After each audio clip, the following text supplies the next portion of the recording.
Hello, and welcome back to my Scooby-Doo series that I'm reading, the series by James Gelsey. And we are already on book 16, which is Scooby-Doo and the Toy Store Terror.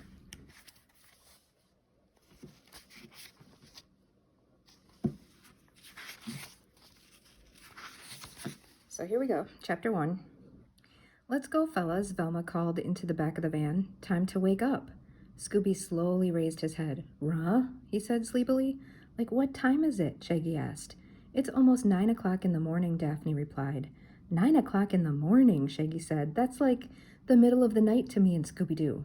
"Well, it's the first thing in the morning to the rest of the world," Velma said.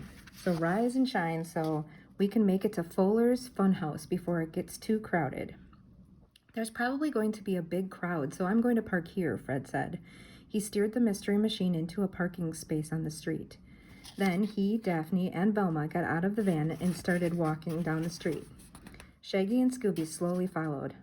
"Like, what's the big deal about going to a fun house this early in the morning?" asked Shaggy. "It's not a fun house, Shaggy," Daphne said. "It's a toy store, and today they're introducing Calico Carly." "Oh," replied Shaggy. "Who's Calico Carly?" "A doll," Fred said. "Not just any doll," Daphne corrected him. "She's the newest doll sensation, and my younger cousin wants one for her birthday. Fowler's is the only store in town selling her. And that's why we're getting there right when they open," Velma said. "We want to try to beat the crowds." "It looks like we're a little late," Fred said. The gang saw a huge crowd of people gathered in front of Fowler's Funhouse. There were people of all ages waiting to go inside. A lot of the children were even dressed up like their favorite doll characters. The gang walked over and joined the crowd. "All these people are here for a doll?" asked Shaggy. "I don't get it. Now, if they were waiting in line for pizza or something, that would be different." "Reeking of Ritza," Scooby said, rubbing his stomach. "You're right, pal," Shaggy agreed. "Getting up so early has thrown my stomach clock way out of whack. What do you say we grab a quick breakfast?" "We have to stay in line, Shaggy," Daphne said. "Otherwise we may not get a Calico Carly."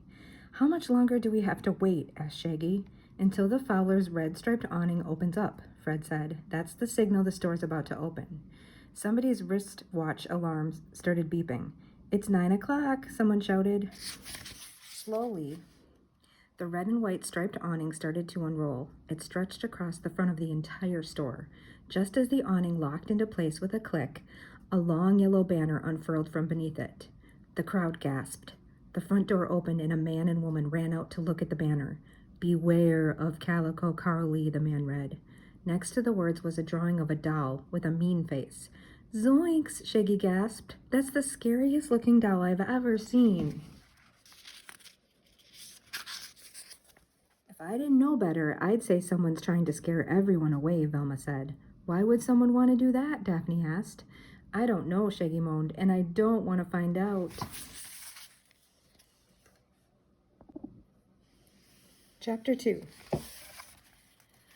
The man and woman quickly ripped down the banner. Don't pay any attention to this, folks," the man said. "Just someone's idea of a bad joke." "Come on inside, everybody," the woman called. "It's almost time to meet Calico Carly." The kids cheered, and the crowd slowly started moving through the doors. The man and woman stood outside under the awning, smiling and welcoming people. The gang walked over to them. "Hi, Mr. and Mrs. Fowler," Fred said. "Well, hello, Fred," Mrs. Fowler replied with a big smile. "How are you, dear? My, it seems like years since you used to work here." "You worked here, Fred?" Shaggy said. "I used to help out in the stockroom after school," Fred explained. "Excuse me, Mr. Fowler, but we couldn't help but notice the banner," Velma said. "Is everything all right?"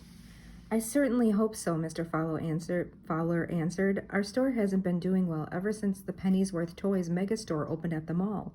So we've put all of our money into selling the new Calico Carly dolls.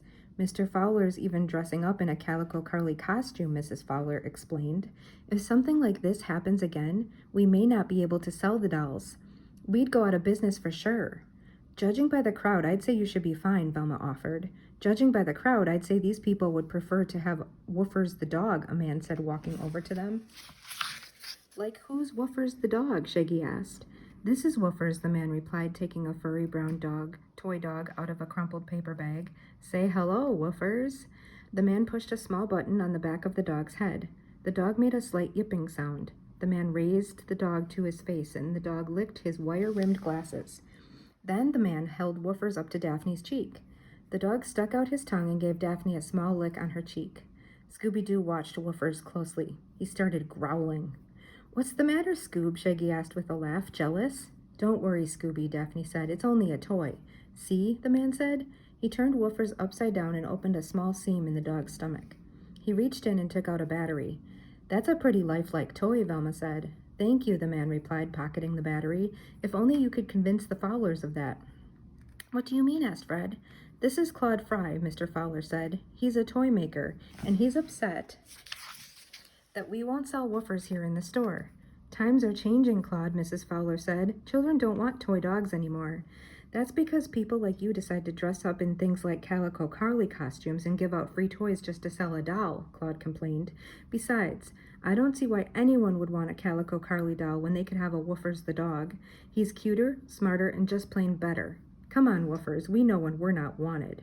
Claude Fry took Woofers and walked away angrily. "Dear, we'd better go inside so you can get ready," Mrs. Fowler said. "We'll see you kids later," Mr. Fowler said. "Thanks, Mr. Fowler," Fred said. "Let's go, gang, into the fun house." Chapter 3. The gang walked through the doors and into Fowler's funhouse. They stood just inside the doorway and looked around. "Jinkies," Velma exclaimed. "Did you ever see so many different kinds of toys?" "Don't be fooled, young lady," an older man standing next to her said. He wore a red cardigan sweater and thin wire-rimmed glasses. "There's not as much here as you think." "They seem to have a pretty good selection," Daphne replied. "Oh yeah?" the man said. "Well, they don't have any of these." He opened up a crumpled paper bag and reached inside. He pulled out something and showed it to the gang. "You're upset because the store doesn't have stubby wooden carrot-shaped things?" Shaggy asked. "It's not a stubby wooden carrot thing," the man protested. "It's a wooden top. And it's not just any wooden top either. It happens to be a Texarkana twister." "Rexarana wrister?" Scooby said. "One of the fastest, meanest, and strongest tops ever made," the man said. The man got down on his knees and put down his bag. He wrapped a string around the top. He gave the string a quick yank, and the top took off across the floor. That's a Texarkana twister," the man said proudly. "They don't make 'em like that anymore. And here at Fowler's, they don't sell 'em either." "How do you know so much about tops?" Fred asked. "Sonny Page is the name. Tops are my game," the man said. "I'm the founder and former president of the Downtown Spinners Society. Only trouble is that because of the Fowlers, I had to resign from the club." "What did the Fowlers do?" Fred asked. "Stopped selling my tops," Sonny Page answered. "I used to get all of the club's wooden tops here. Now, Butch Bogard gets to be president because he gets our tops on the internet." "That's too bad, Mr. Page," Daphne said. "I'm not looking for pity," Sonny replied angrily. "I'm looking for justice. Those Fowlers will pay for what they did to me." Sonny Page grabbed his paper bag and disappeared into the crowd. "Boy, he sure was angry," Fred said. "I don't see how anyone can be angry in a place like this," Daphne said, looking around. "It's so full of happy things." "I'll bet it even took your mind off food, right, Shaggy?" Velma asked. "Shaggy? Scooby?" Fred, Daphne, and Velma looked around, but there was no sign of Shaggy or Scooby. Suddenly they heard a crashing sound from a few aisles away. "Sounds to me like we found them," Fred said. "Let's go."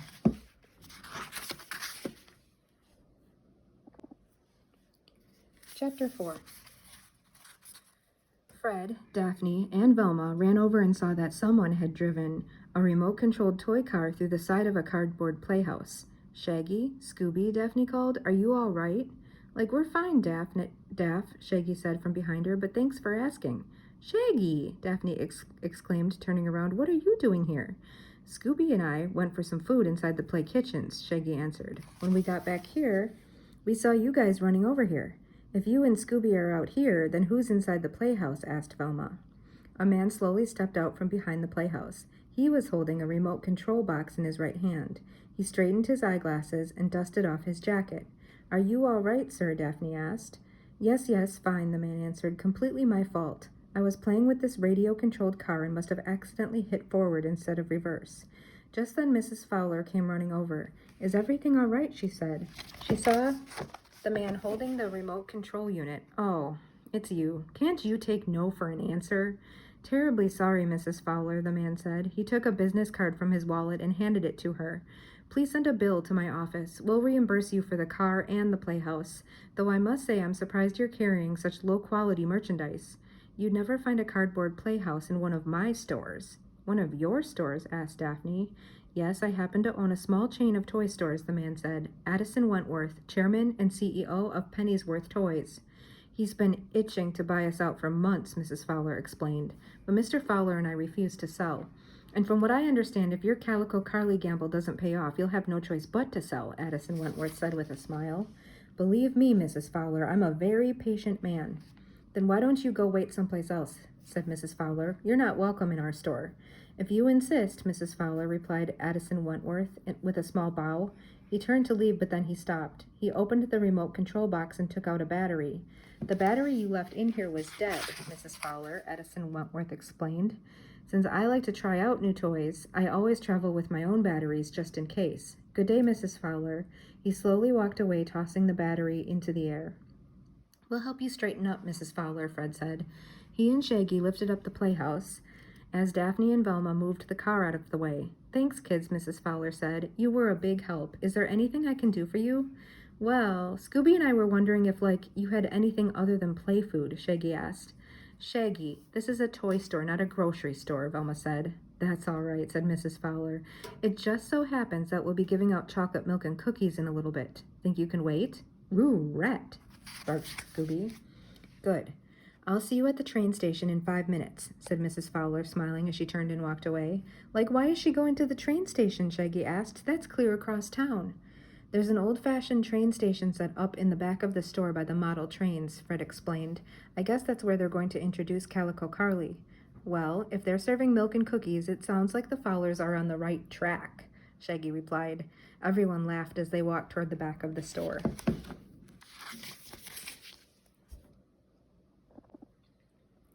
Chapter 5.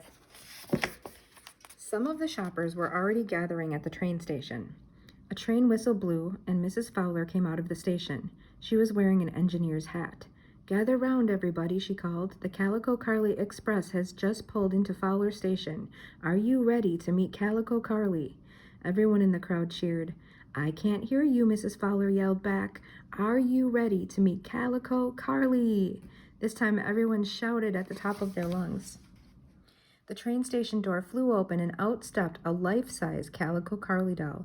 She was dressed in a calico patchwork dress and carried a big calico patchwork bag over her shoulder. Calico Carly waved at the crowd as the children shrieked with happiness. Rikes! Scooby barked as he hid behind Daphne. Relax, Scooby. That's only Mr. Fowler wearing a costume, Fred said. It's not a real doll. Welcome, Calico Carly, to Fowler's Funhouse, Mrs. Fowler said. Thank you for making the long trip from Calicoville. I understand that you have a special message for our friends today. Calico Carly nodded and looked right at the crowd. Then, in a loud, scary voice, Calico Carly yelled, I warned you to beware of Calico Carly.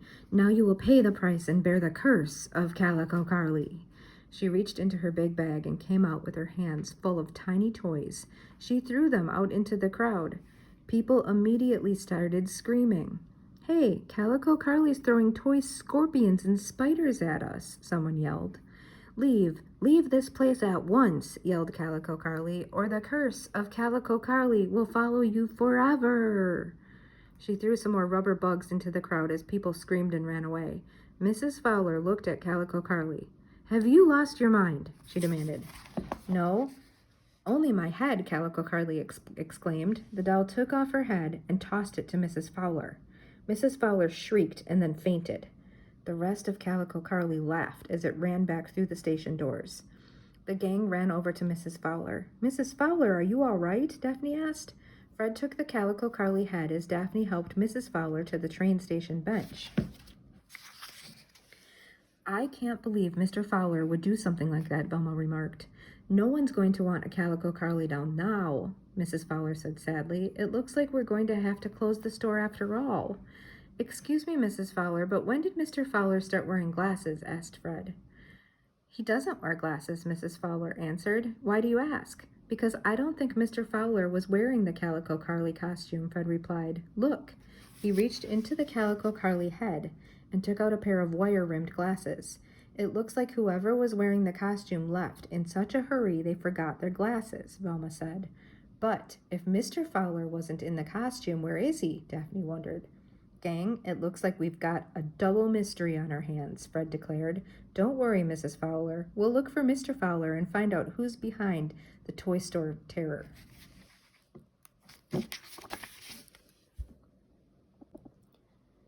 Chapter 6.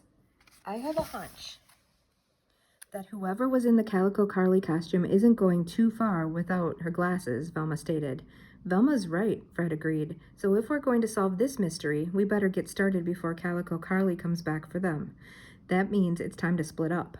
Shaggy, Scooby, and I will stay here and start looking for clues. We'll keep an eye out for Calico Carly, Velma said. Daphne and I will start looking for Mr. Fowler, Fred said. And I'll try to calm everyone down, Mrs. Fowler offered. That is, if anyone's left in the store. She, Fred, and Daphne headed off. Shaggy, you and Scooby look around out here, Velma instructed. I'm going to see if there are any clues on the other side of the train station door. Velma walked through the door, leaving Shaggy and Scooby standing alone at the train station. The head of the Calico Carly costume lay on the floor at the other end of the train platform. Man, I don't know about you, Scoob, but that costume head is giving me the creeps, Shaggy said. Get rid of it, would ya? Rot-ree, Scooby said. What are you, a scaredy cat? Shaggy taunted. Meow, Scooby replied. I know, Shaggy said. On the count of 3, we'll kick it together. Are you ready?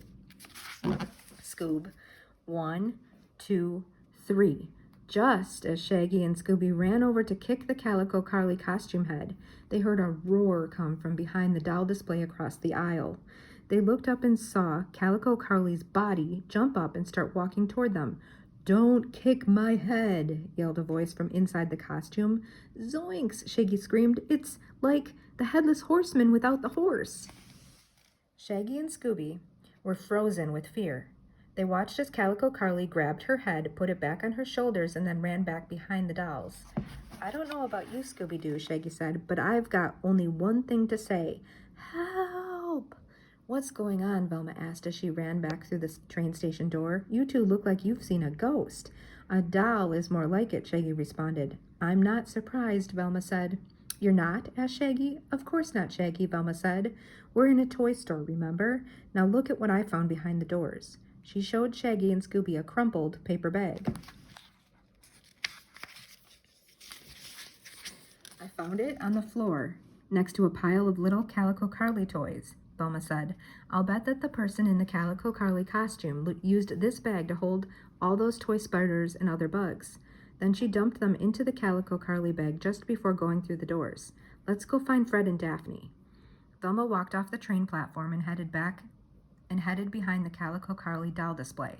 Oh no, Shaggy moaned. Calico Carly is going to get her for sure. We have to go save Velma.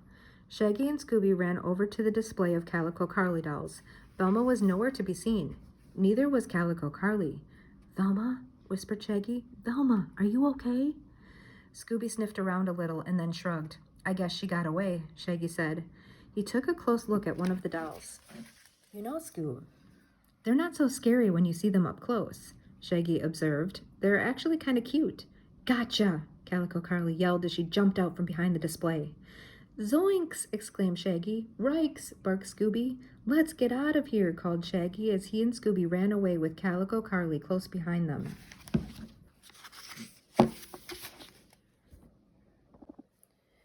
Chapter 7. Shaggy and Scooby ran through the store screaming. Calico Carly was right on their heels. Shaggy and Scooby ran into the stuffed animal department. Shaggy hid behind a giant stuffed gorilla. Scooby dived into a pile of stuffed animals. Only his head poked out.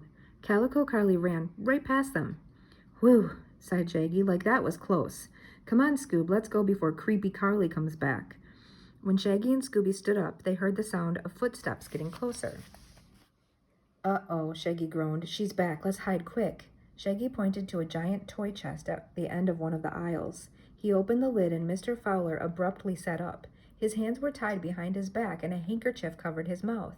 Man, what are you doing in there? Shaggy asked. Scooby and I need to hide in there from that runaway doll. The footsteps got louder. Oh no, it's too late, cried Shaggy. She's here. We're goners for sure. It's been great knowing you, Scooby-Doo. Shaggy shut his eyes tight. A few moments later, when he opened them, Daphne and Velma were standing in front of him. Fred and Scooby were helping Mr. Fowler out of the toy chest. Are you all right, Mr. Fowler? Fred asked. He untied Mr. Fowler's hands. Mr. Fowler took off the handkerchief. I'm fine, he answered, thanks to your friends here. It was nothing, Shaggy said modestly. What happened? Asked Daphne. I was in the storeroom getting ready to put on the Calico Carly costume, Mr. Fowler explained. The next thing I knew, something hit me on the head. When I woke up, I was tied up inside the toy chest. Jeepers, Daphne gasped. Who could have done that to you? I'm not sure, Mr. Fowler answered. I never got a good look at her, but I did manage to grab something from her pocket as I fell. He opened his right hand and showed them a small battery. Fred, Daphne, and Velma looked at one another. If you ask me, I think it's time for Calico Carly to get a one-way ticket back to Calicoville, Daphne said. Daphne's right, Fred agreed. Gang, it's time to set a trap. And Mr. Fowler, we'll need a few supplies. Take anything you need, Fred, Mr. Fowler said. Right now, I'm going to let Mrs. Fowler know I'm all right. Mr. Fowler went to find his wife. Fred turned to the rest of the gang. Okay, here's the plan, Fred said. Scooby will wait at the train station for Calico Carly to return. When she shows up, Scooby will get Calico Carly to chase him down the main aisle. Shaggy and I will be waiting to catch Calico Carly. Okay, but how do you know Calico Carly will show up? Asked Daphne. Because we still have her glasses, Velma explained. I'll bet anything Calico Carly will show up to look for them and to scare Scooby. Rope, Scooby said. Daphne, you and Velma get 2 jump ropes and a pair of inline skates, instructed Fred. Sounds like a good plan, Fred, Shaggy said. There are only 2 things you forgot to leave out. What are they? Asked Fred. Me and Scooby, Shaggy replied. Scooby-Doo nodded in agreement. Won't you help us, Scooby? Asked Daphne. There's still a whole bunch of chocolate milk and cookies that haven't been eaten. Ruh-uh, Scooby said, shaking his head. Believe me, it'll take more than some milk and cookies to get Scooby to change his mind, Shaggy declared. How about a Scooby snack too? Velma offered. Okay, barked Scooby. He jumped up and got... Chapter 8. Fred, Shaggy, and Scooby stood at the train station inside Fowler's funhouse. Velma and Daphne soon came over with the supplies Fred had requested. Here, Scooby, I'll help you put on your skates, Daphne said. And look, Velma said, we even got you some safety equipment. While Daphne tied on the skates, Velma clipped a helmet on Scooby's head.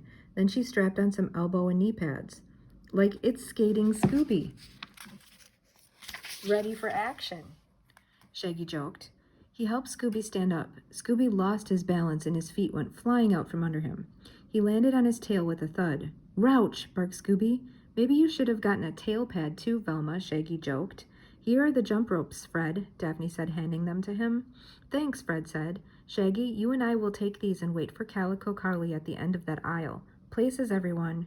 But before anyone could move, Calico Carly burst through the train station door. I warned all of you to leave this store, the doll screamed at them. Now you shall all be punished. She let out a shriek. Zoinks, yelled Shaggy. What do we do now, Fred? Run, shouted Fred. Fred, Daphne, Velma, and Shaggy each ran in a different direction. Scooby tried to stand up, but he kept slipping on the skates. Finally, using his tail for extra balance, he managed to get back up. Calico Carly reached out to grab him, but Scooby ducked and pushed himself backward off Calico Carly's stomach. Scooby rolled backward off the train platform and onto the slick floor of the toy store. He started picking up speed as he watched Calico Carly run toward him. Rikes, barked Scooby. He grabbed hold of a giant teddy bear and managed to turn himself around. Scooby skated faster and faster down the main aisle of the toy store. Calico Carly grabbed a skateboard from one of the displays and started after him. Relp! Raggy! Shouted Scooby. Back here, Shaggy called back. Scooby turned his head in the direction of Shaggy's voice. Head for the back of the store, Shaggy called. When he was turned to face forward, Scooby saw he was heading right for a trampoline that was resting on its side. Ruh-roh, Scooby said. Scooby skated right into the trampoline and bounced off. He rocketed past Calico Carly, who fell off the skateboard, but the giant doll soon found a scooter and took off after Scooby again. Calico Carly closed in on Scooby, who was starting to slow down. Suddenly, Scooby skated over one of the little toy spiders. It got caught in his wheels, stopping the skates. Scooby fell over and slid across the floor. Calico Carly swerved out of the way and crashed right into the giant Calico Carly doll display. Daphne and Velma ran over to help Scooby-Doo. The Fowlers came running down the aisle as Fred and Shaggy wrapped the jump ropes around Calico Carly. Now, let's see who's been the cause of all this commotion, Mr. Fowler said. Chapter 9.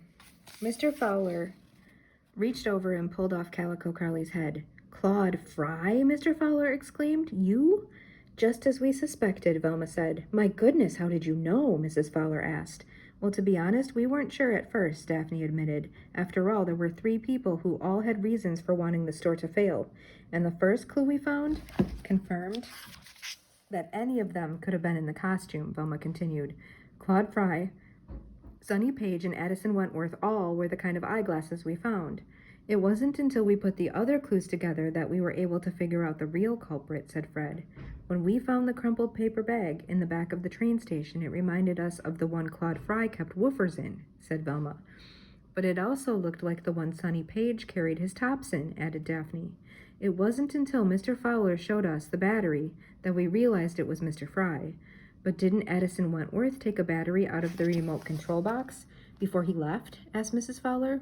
"Yes, but only Mr. Fry could have left all 3 clues," Fred explained. "He wears glasses, carried a crumpled shopping bag, and had a battery in his pocket. Besides, he's also the only one who knew that Calico Carly was going to be giving out toys to the children. He mentioned it when we were talking to him outside, remember?" Velma said. "How long were you planning this, Claude?" demanded Mr. Fowler. "For weeks, ever since you turned me and woofers away," said Claude Fry, scowling. "Toys like Calico Carly and those buzzing and flashing electronic doodads are making it harder and harder for me to sell my own toys. So I decided to take revenge on those mass-produced toys. Once word spread about the curse of Calico Carly, toy stores everywhere would stop carrying it and want to sell nice toys like my woofers. And my plan would have worked, too, except those kids and their real-life meddling mutt got in my way." "Kids, how can we thank you?" Mr. Fowler asked. "And more important, how can we get our customers back?" Mrs. Fowler added. "I have an idea that should answer both questions," Fred said. He whispered something to Mr. Fowler. "Sounds good to me," Mr. Fowler replied. "Claude, I have a proposition for you." Mr. Fowler knelt down and whispered something to Claude Fry. "I'll do it," exclaimed Claude Fry. "Untie me and I'll get right to work." "You can use my workroom in the back," Mr. Fowler offered. "Just come with me."